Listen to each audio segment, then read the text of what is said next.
Bermuda is embracing blockchain. The government of Bermuda passed the Digital Asset Business Act last fall to regulate fintech and crypto companies. And meanwhile, the Signature Bank of New York became the first bank to offer banking services to fintech companies in Bermuda. Joining us now to discuss is the Premier of Bermuda, David Burt. Hi, David. Good morning. Thanks for coming on. Thank you very much for having me. So why crypto? You know, every time we hear about either a company, a country, a celebrity embracing this, we sort of think of, okay, this person or this company is going crypto. So Bermuda going crypto. Why? Well, I think from a broader level, what we in Bermuda, we are known as an international financial services center, and we've been a home of innovation in insurance and other types of digital, I would say, and other types of financial services. And what we want to make sure is that the companies that are in Bermuda have the ability to innovate also in what they do using digital assets. And so it's important to have that regulatory framework so that they don't go somewhere else that may have it. And so for us, we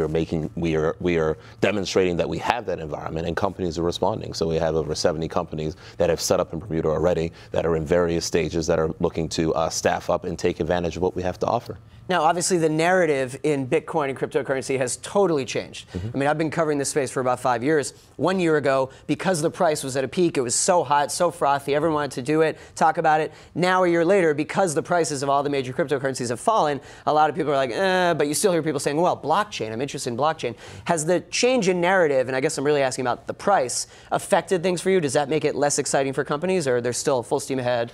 In certain ways it is, because there were those persons who were caught up in the hype, but the people who are building serious business models behind blockchain have been building these things for 2 and 3 years. So when we look at a company like Diamond Standard International that is in Bermuda, that is going to be commoditizing diamonds using the blockchain, these are new types of businesses which have institutional backing, which makes sense. And so from that aspect, they're not caught up with the Bitcoin hype. They're caught up with how do you actually put this technology to work to do things that heretofore you aren't able to do. When you look at how things have shaped up globally, some of these countries who were very early to embrace cryptocurrencies have gone the complete opposite direction. You look at a country like Japan that, legalized digital currency and then have come back on regulation that is so tight now, some would argue, that it's hampered growth. So you've clearly made the calculation that the growth opportunity outweighs the risk in embracing this. So what is that growth opportunity for Bermuda? Well, I'd say the growth opportunity is for companies to set up in Bermuda and use our unique regulatory framework.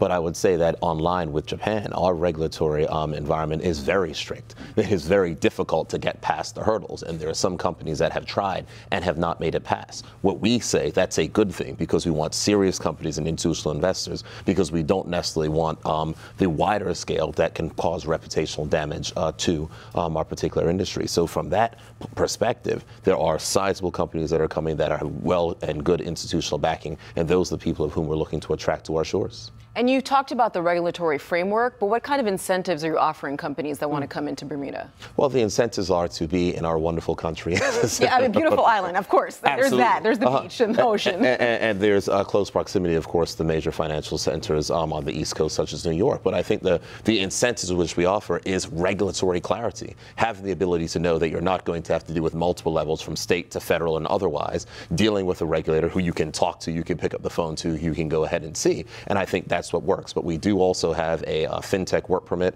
that makes it easy for companies who want to have entrepreneurs to come and set up in the country. And so those are the type of things which we're doing to attract people, and it's working. As we're seeing companies that are coming, we had a conference last week. People from 14 different countries were there in Bermuda, and we're continuing to build on it. So it's catching fire. We have to go to the next one. Please do. Yahoo Finance. You can come to Tech. You can come to Tech Week in October. I'll make sure to invite you. I'm going to start looking for tickets right now. Let's go. I want to go. David, you were also involved. We're talking about tech in Bermuda in creating Hitch, right? Which is this Uber in Bermuda. Tell us about that, especially because all we do over the last few weeks is talk about the Lyft IPO and the Uber IPO coming here in the States. Well, I don't know if we're having a Hitch IPO anytime soon. And given that I am full-time in politics, I'm no longer involved in day-to-day operations. But I do have an IT background, and it was probably my proudest achievement when we actually launched Hitch in Bermuda, which allows you to hail licensed taxis, not unlicensed taxis, licensed taxis. And I remember right after we launched the fun of literally sitting there and seeing this project that you spent so much time on actually work, and you have to do absolutely nothing and just works by itself. Technology is the future, and technology will be the great enabler. I'm a big believer in technology. We want Bermuda to be that place where companies can come to experiment, to deploy things on a countrywide scale, and then you can scale those to the rest of the world. And it's the ideal jurisdiction to do it. So whether it's in crypto and blockchain, or whether it's in tech generally, AI and other things, for governments and for industries, we are excited for the opportunities that will come. Awesome. The tech premier, David Burt. Well, thanks so much. Thanks for joining us.